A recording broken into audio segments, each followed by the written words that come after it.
காதலிலாடும் தோரணமா இல்லை கச்சேரி ரசிகர்கள் கேட்கும் மோகனமா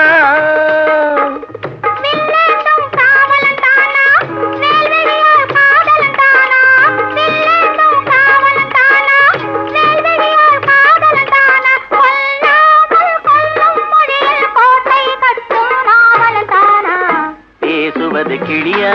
இல்லை பெண்ணரசி மொழியா கோயில் கொண்ட சிலையா கொத்துமல கொடியா ஹோய் ஹோய் ஹோய் ஹோய் பாடுவது கவியா இல்லை பாரிவளை வதனா